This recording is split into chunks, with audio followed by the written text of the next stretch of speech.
Tonight we're focusing in on Zoom with Galaxy AI on the new Samsung Galaxy S24 Ultra. Ah, a baby tiger. Check out his claws as he prepares to pounce on that frog.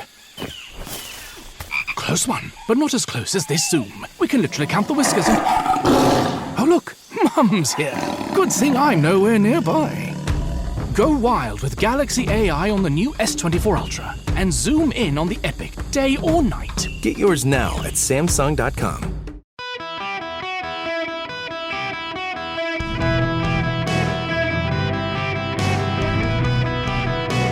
Welcome to the Eric Erickson Show podcast, Hour 3. Welcome.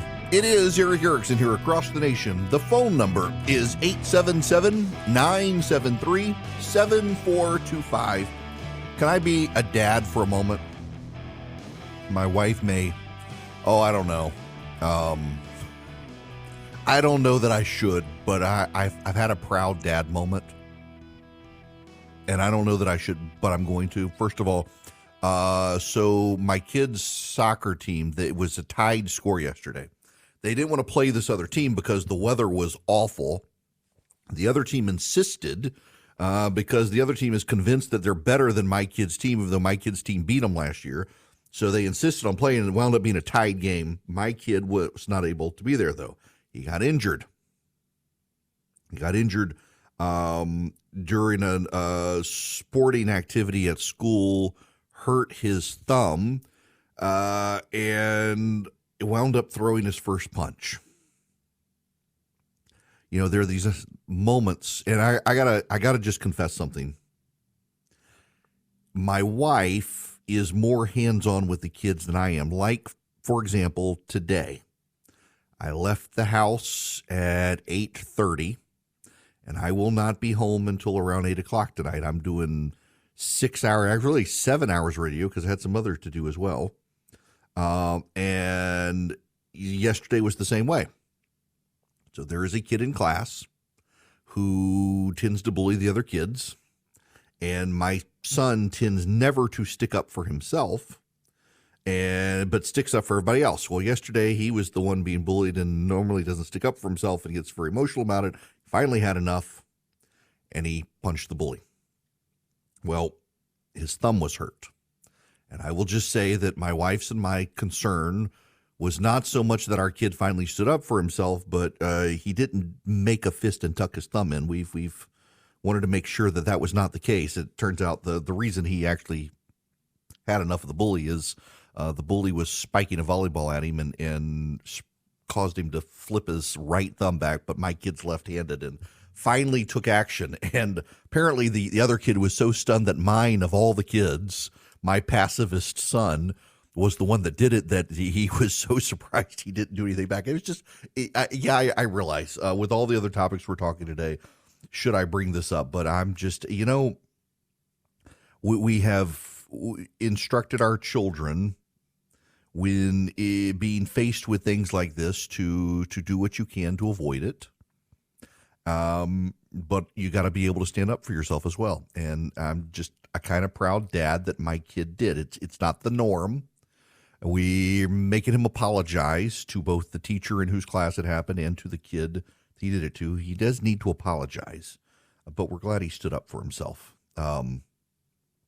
Just kind of one of those moments, though, when your parenting moment arrives and have you raised your kids. And I am blessed with two kids who get along with each other. Like, we almost have to separate our kids at night because we try to eat at the dinner table and they crack each other up so much. Dinner goes on for hours and their food's cold and then they don't want to eat it. But I'm glad our kids get along and they're both very deeply empathetic. They're more likely to stand up for other people than they are for themselves, and oftentimes get railroaded themselves because they don't stand up for themselves. They're so busy standing up for other people and until they snap. And yesterday, my kid had enough. And I don't blame him.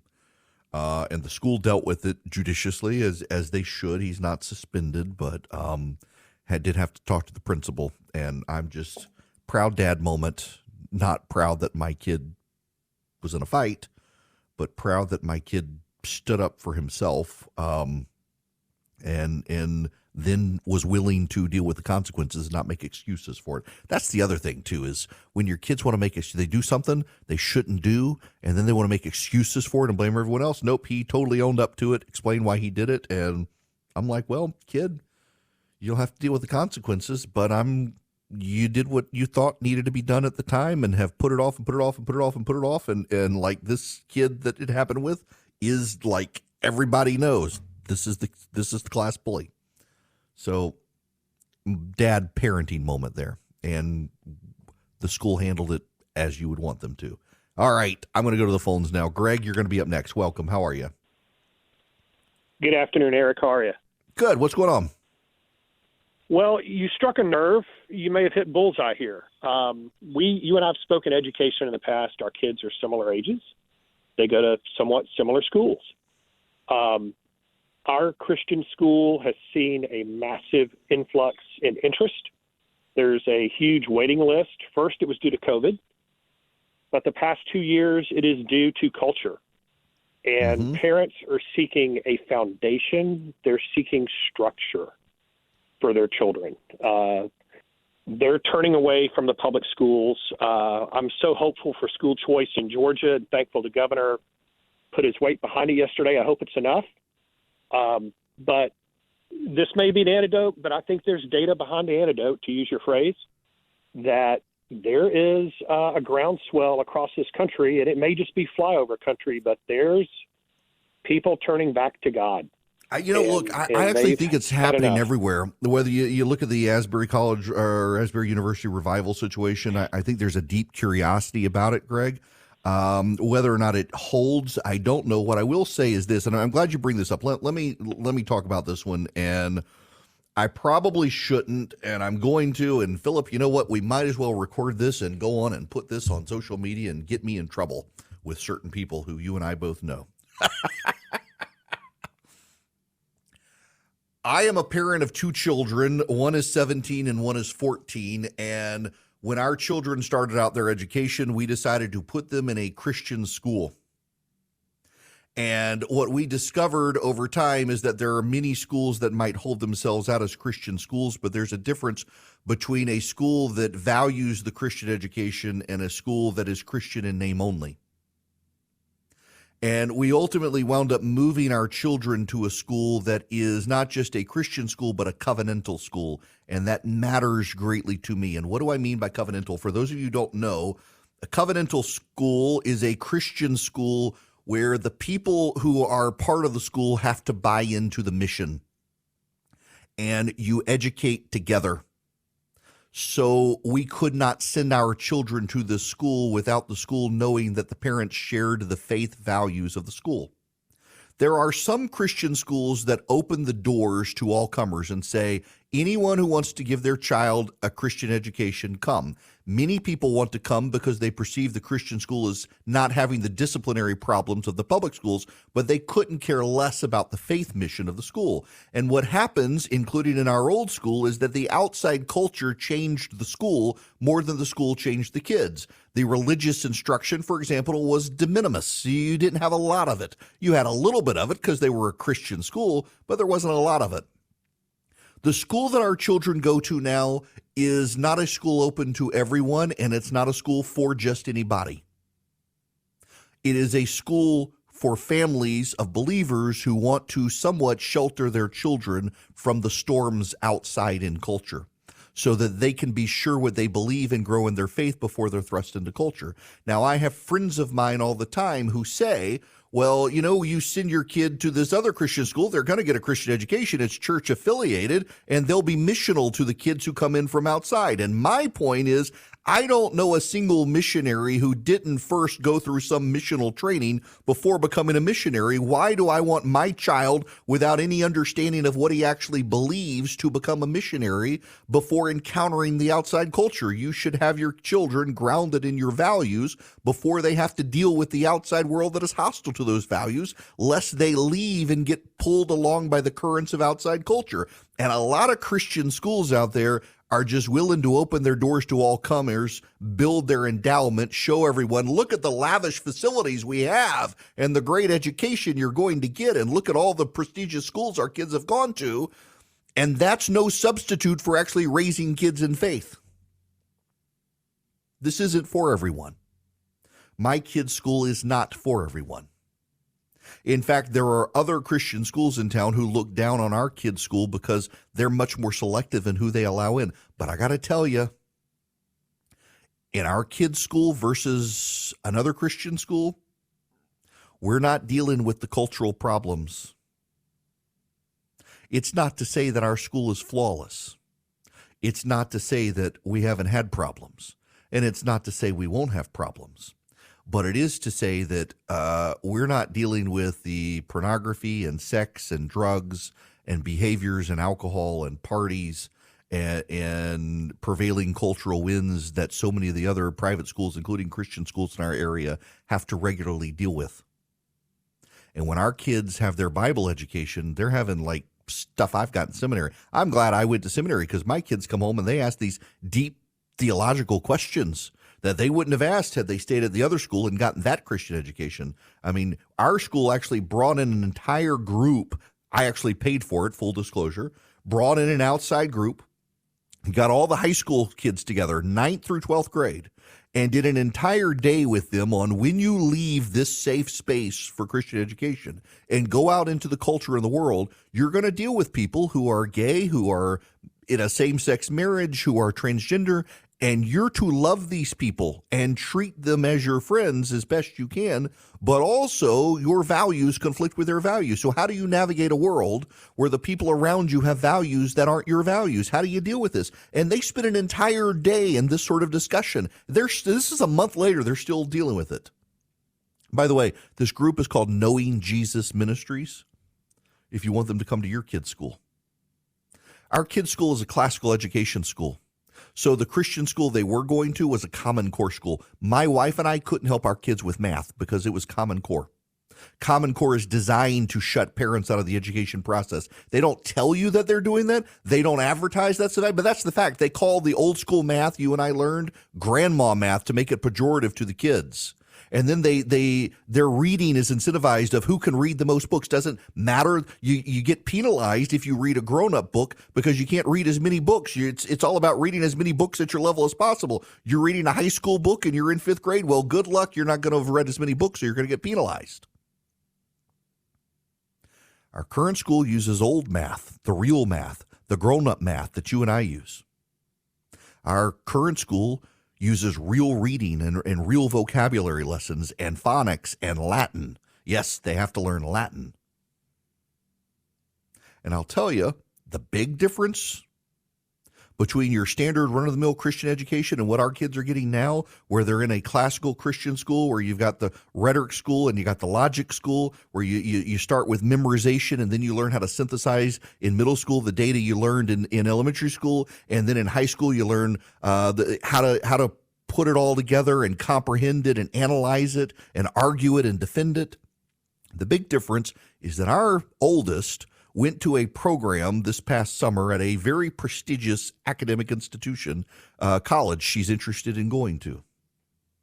And she went to school with kids from top high schools from Chicago and Connecticut and Florida and Georgia and Virginia and Washington, D.C. And interestingly enough, the roommates they paired her with were an atheist and a Wiccan and a Buddhist and a transgender Satanist. I'm not making that up. And not only did she hold firm in her faith, but she was also the leader because none of the other kids, although they had computers and technology and access to tools that she doesn't get at her small school, she was the only one who knew how to stand up in front of adults and make a presentation and have arguments and be able to debate logically things and not emotionally. And that education stood out. Classical Christian education with a covenantal background. It actually has mattered tremendously for our kids who aren't having to deal with the cultural currents that so many kids in public and private schools are dealing with. And that all the families who are at this school, it's small, it doesn't have a lot of resources, and the other schools in town say, oh, look, it doesn't have the massive football fields and the soccer field and all the state-of-the-art computers. What it has is a group of families who are invested in the faith journey of every single kid in the school. And in our current cultural times, that matters way more than you've got the latest breaking version of Windows running on the computers. All the people care about all the kids, and doesn't just care about the kids and their minds, but their souls as well.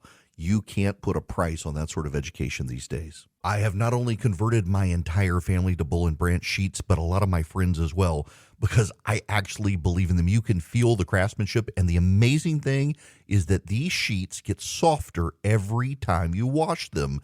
Don't believe me? Give them a try. Right now, you can get early access to Bull and Branch's spring sale.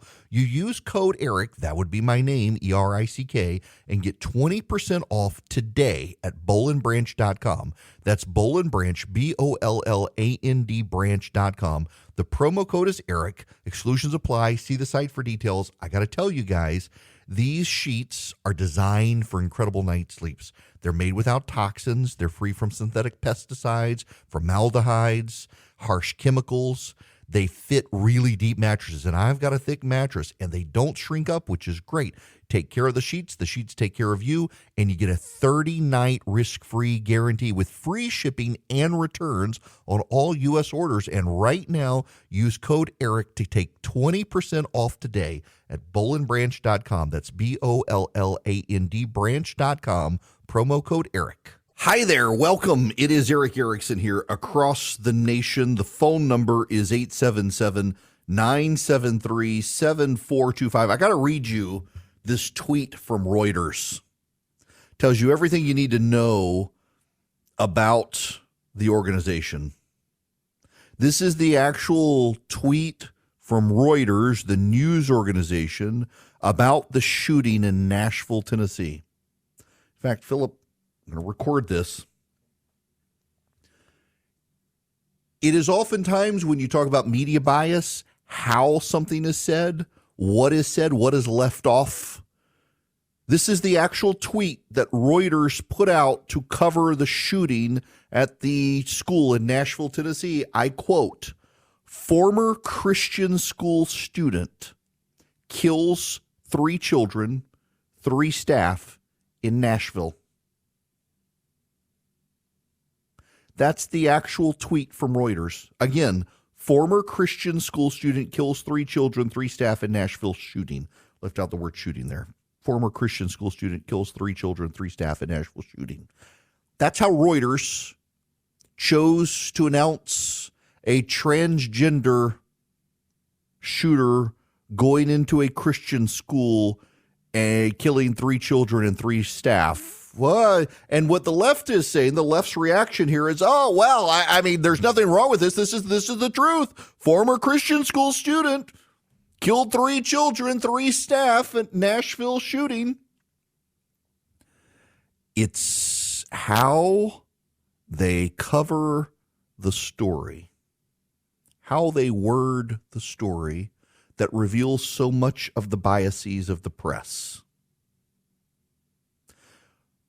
What is so telling to me are so many of the progressives who say, oh, well, they just covered that accurately. Yes, they covered it accurately, technically, but does it really tell you the story of what happened? Does it really tell you the story of what happened? It probably does not tell you the story of what happened. In fact, in this case, we know it didn't.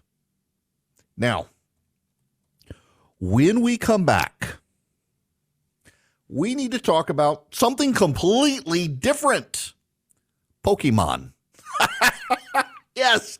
When we come back, I promise me, or you will stick around, because we got to talk about Pokemon. In particular, a Pokemon card competition. There is a story out there. Look, you know, we say sometimes smart, fearless, occasionally funny. This is the occasionally funny part. This is a true story about a Pokemon card competition that's happened in the last week, where one person got thrown out of the competition You're not going to guess why they got thrown out of the competition when we come back. Okay, in 12 years of radio,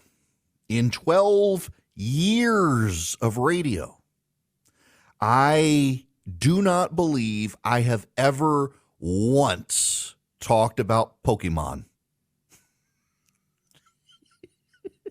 Oh my God. I saw the story. It had tipped to John Schwepp, who sent it to me. I thought it was nonsense. This is actually true. Are y'all ready for this? I don't know that you're ready for this. This is a brave new world. A Pokemon trading card game player was disqualified from a tournament over the weekend. By the way, the player had started 5-0.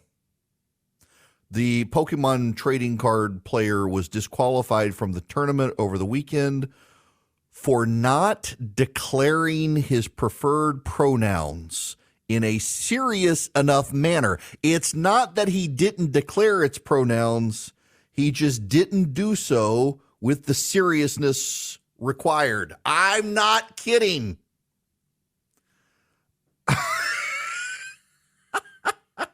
This is the player's write-up. It all started around 6.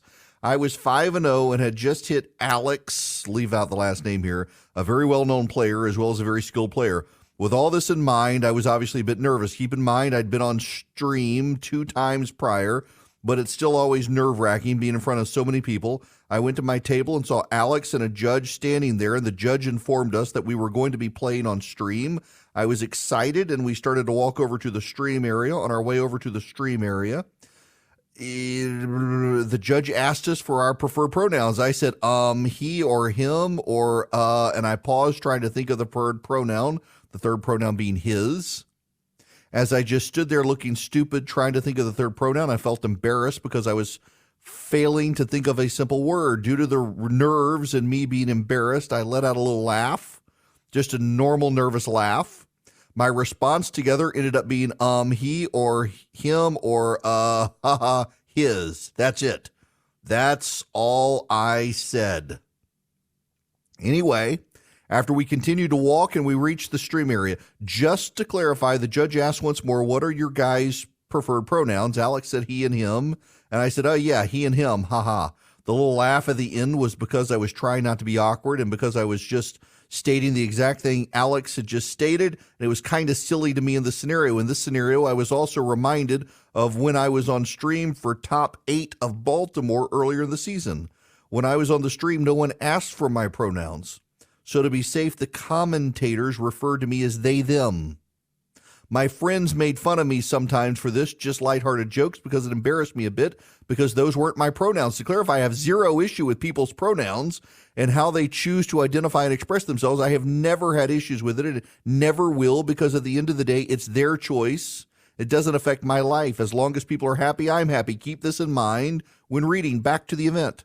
After Alex and I gave our responses for the second time, the judge looked at me and said, okay, just wanted to check to be safe. I go by they, them, so don't be a jerk about it. They smiled after this and gave no signs of being upset or uncomfortable. When they said don't be a jerk about it, I thought they were just saying something in general, like in the future. I had no clue I had upset them, and I had no intention to do so whatever. I thought nothing about it because to me it was just normal conversation that people have before going on stream. It was basically just like how San Diego went before I went on stream. We go on stage, get set up, first pump, and play game 1. I brick most of the game and end up scooping to save time.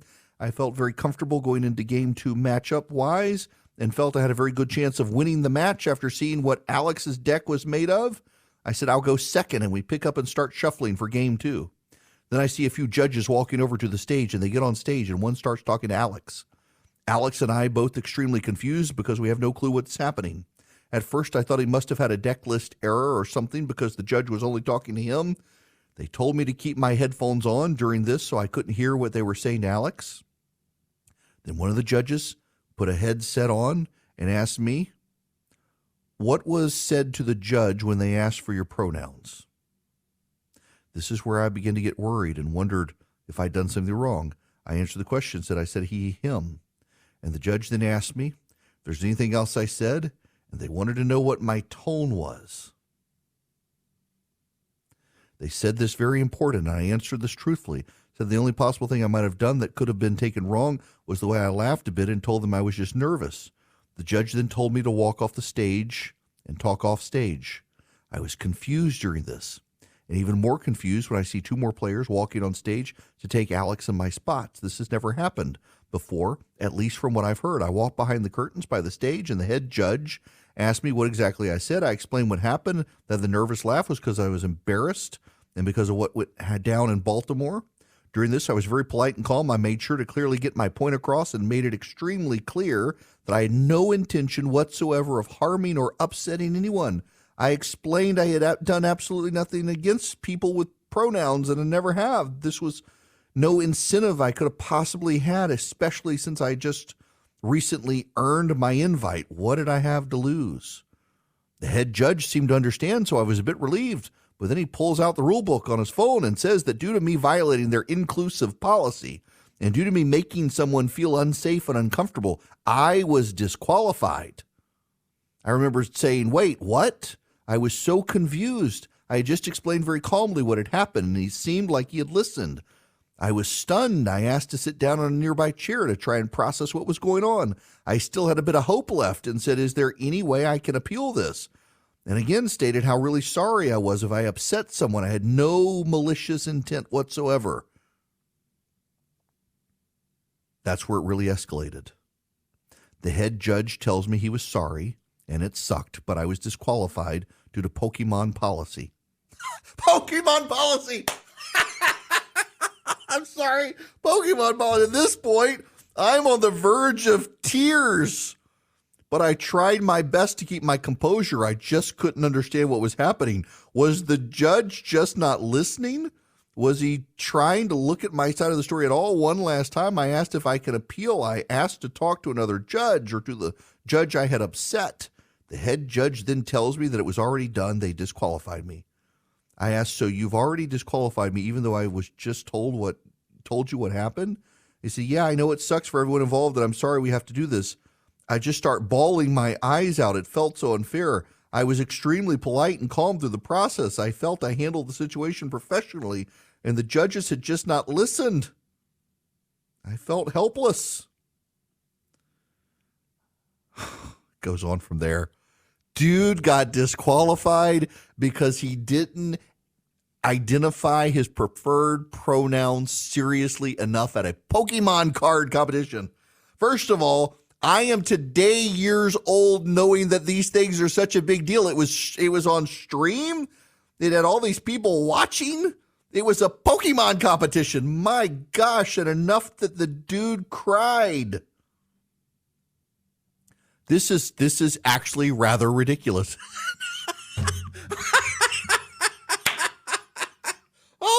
I feel terrible for the guy. I'm sorry. I legitimately feel terrible for the guy, but it's a Pokemon competition. Oh my gosh. He, him, what's the he, him, his? Not sufficiently toned enough. Oh my God. And because the last time he didn't answer, they gave him they, them pronouns so as not to offend. So wait. So as not to offend a he, him, they called him a they, them so that they could be totally inclusive so they didn't miss anything. Oh my gosh, it is a religious cult. Okay. So this reminds me while I'm reading, George Packer has a piece in the Atlantic. And yep, I'm just, this is the part of the show where I just exhaustively read instead of putting stuff in my own, because I can't convey to you better than the words on the page in this. And it's so directly related to this. So this guy has a piece in the Atlantic, The Moral Case Against Equity Language. The Sierra Club's Equity Language Guide discourages using the words stand, Americans, blind, and crazy. The first two fail at inclusion because not everyone can stand and not everyone lives in this country as a citizen. The third and fourth, even as figures of speech, legislators are blind to climate change, are insulting to the disabled. The guide also rejects the disabled in favor of people living with disabilities, for the same reason that enslaved person has generally replaced slave, to affirm by the tenet of what's called people first language, that everyone is first and foremost a person, not their disability or other identity. The guide's purpose is not just to make sure the Sierra Club avoids obviously derogatory terms such as welfare queen. It seeks to cleanse language of any trace of privilege, hierarchy, bias, or exclusion. In its zeal, the Sierra Club has clear-cut a whole national park of words. Urban, vibrant, hardworking, and brown bag are all crashed to earth for subtle racism. Y'all supplants the patriarchal you guys, and elevate voices replaces empower, which used to be uplifting but is now considered condescending. The poorest classist, battle and minefield disrespect veterans, depressing appropriates a disability, migrant, no explanation, it just has to go. Equity language guides are proliferating among some of the country's leading institutions, particularly nonprofits. The American Cancer Society has one, so does the American Heart Association, the American Psychological Association, the American Medical Association, the National Recreation and Park Association, the Columbia University School of Professional Studies, and the University of Washington all have them. The words these guys recommend or reject are sometimes exactly the same, justified in nearly identical language. This is because most of the guides draw on the same source from activist organizations, a progressives style guide, the Racial Equity Tools Glossary, and a couple of others. The guides also cite one another. The total number of people behind this project of linguistic purification is relatively small, but their power is potentially immense.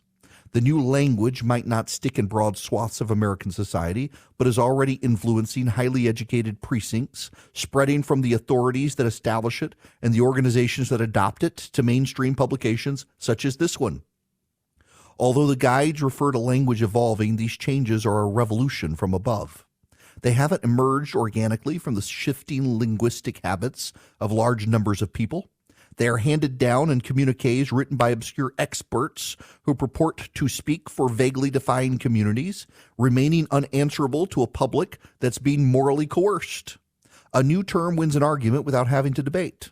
When the San Francisco Board of Supervisors replaces felon with justice-involved person, it's making an ideological claim that there is something illegitimate about laws, courts, and prisons. If you accept the change, then you also acquiesce to the argument.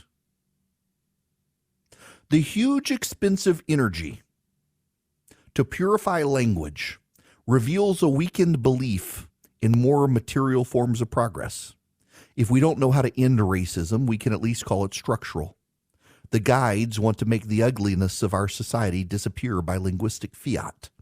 Even by their own light, they do more ill than good, not because of their absurd bans on ordinary words like congresswoman and expat, or the self-torture they require of conscientious users, but because they make it impossible to face squarely the wrongs they want to right, which is the starting point for any change. Prison does not become a less brutal place by calling someone locked up in one a person experiencing the criminal justice system. Obesity isn't any healthier for people with high weight. It's hard to know who is likely to be harmed by the phrase like native New Yorker or under fire. I doubt that even the writers of the guides are truly offended. But the people behind the beautiful forevers know they're poor. They can't afford to wrap themselves in soft sheets of euphemism. Equity language doesn't fool anyone who lives with real afflictions. It's meant to spare only the feelings of those who use it. The project of the guides is utopian, but they're a symptom of deep pessimism. They belong to a fractured culture in which symbolic gestures are preferable to concrete actions. Argument is no longer desirable. Every viewpoint has its own impenetrable dialect, and only the most fluent insiders possess the power to say what is real. What I've described is not just a problem for the progressive left. The far right has a different vocabulary, but it too relies on authoritarian shibboleths to enforce orthodoxy. It will be a sign of political renewal in America if Americans can say maddening things to one another in the common language that doesn't require a style guide. Now listen, I mean, you think this is somewhat esoteric. Dude got disqualified from a Pokemon competition because he did not express his preferred pronouns sincerely enough. It is an enforced orthodoxy by authoritarians. By the way, if you want to read this Atlantic piece, if you text data to 33777, I put it at the top of the show notes today as the must read. You can get it above the fold. You don't have to be a paid subscriber to get it. Just text data to 33777. And also that second piece that comes back when the link is my morning piece about the nature of evil in the world today. You should probably get those, but read that Atlantic piece. It's in there. Text data to 33777. You'll get the top link back. Click that top link. You'll see it as the must read. Really, probably the most important thing you'll read today about the nonsensical nature of so many of these progressive style guides that are invading institutions and corporations across America, all designed in a way to avoid people being offended. It's just so insane, and yet here we are. No, the other thing that's insane out there is the economy. I didn't even get a chance to get to that today and had a pile of stuff on it. The Dow's down right now. Everything's down right now. The topsy-turvy world of the stock market, inflation, world events. You need to reach out to Gold, to Advantage Gold at 800-450-2566. Advantage Gold is the gold company that so many of you wanted me to find a company that I could find reliable, that you could find reliable. Advantage Gold has been TrustLink's #1 highest rated gold company 7 years in a row. Advantage Gold has the best prices. They got a fantastic IRA department. They will give you a free gold IRA investment kit to teach you the nuances of how you handle using precious metals as part of your retirement. General investment as well. They answer all the questions. They do it so well. No frills. They do not use a bunch of gimmicks and a hard sell, which is what I like. I don't want to have my arm twisted to buy gold. Just want my questions answered. And they do a great job of it. 800-450-2566. It's Advantage Gold, 800-450-2566. Give them a call. Tell them I sent you. Just if you got questions about using gold or silver, reach out to them. Let them answer your questions. 800-450-2566. Advantage Gold might be someone you can do business with. Hello there. Welcome. It's Eric Erickson here. If you are on WSB Radio, my flagship station in Atlanta, Georgia, I'm with you until 7 o'clock tonight. That's right. You got me all day long. The governor of Georgia has met behind closed doors with the state House Republicans and said he wants school choice reform passed. He has thrown his full weight behind it. He actually broke that news yesterday on the radio with me and has gone full force in favor of today. We'll see if it actually gets across. We'll give you the updates locally. So the rest of the nation doesn't care about all this Georgia stuff.